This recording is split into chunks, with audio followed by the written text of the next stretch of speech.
Les évolutions de prix au cours des dernières années, que ce soit pour les producteurs comme pour les consommateurs, ont clairement montré des déséquilibres de pouvoir au sein de la chaîne de production alimentaire. La mondialisation et la concentration des acteurs, notamment dans le secteur de la distribution, sont les causes principales de ces déséquilibres, qui mettent en péril la durabilité du secteur agricole. Les agriculteurs ne parviennent pas à couvrir leurs coûts de production, ce qui peut conduire à l'abandon de leur activité.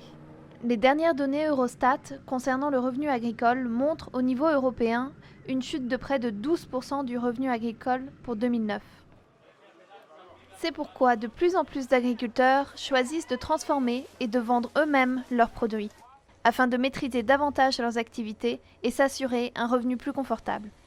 Par ailleurs, ce type d'agriculture préserve et valorise le patrimoine et les paysages des territoires européens plus sûrement qu'une agriculture intensive. Le commissaire européen en charge de l'agriculture évoque l'ambition de la Commission de renforcer ce nouveau type d'activité. J'ai l'intention de faire en sorte qu'à travers la PAC, on puisse mettre en valeur, plus que jusqu'à présent, les différentes catégories d'agriculture qu'on a dans l'Union européenne. Pas seulement la grande agriculture, pas seulement l'agriculture qui produit pour le marché européen, pour le marché mondial. J'envisage de prendre plus en compte l'agriculture qui produit aussi pour l'approvisionnement des marchés locaux. J'envisage d'encourager l'agriculture qui produit des produits de qualité, des circuits courts. Et pour que ces produits de qualité, pour que ces circuits courts se développent, il y a besoin de l'implication des autorités locales. Et je sais de quoi je parle parce que quand j'ai eu cette initiative en Roumanie, c'est seulement en coopération avec les maires, avec des présidents des conseils départementaux que j'ai pu mettre ça en pratique. Donc je pense qu'au niveau européen, on peut faire ça aussi. Justement, vous avez proposé au comité des régions, en février, là, ou en avril plutôt, un partenariat sur le soutien aux productions de terroirs et aux circuits courts. Qu'entendez-vous par ceci?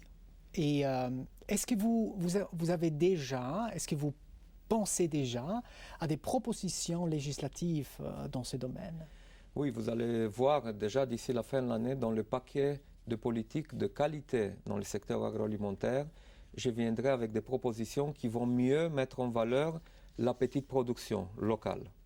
Donc, qui dit petite production locale, dit marché local d'abord pour la commercialisation, mais dit aussi consolidation économique quelque part des petites exploitations qui, voilà, si elles peuvent trouver un marché, elles pourront résister aussi du point de vue économique. Et donc, on peut maintenir de l'emploi en milieu rural.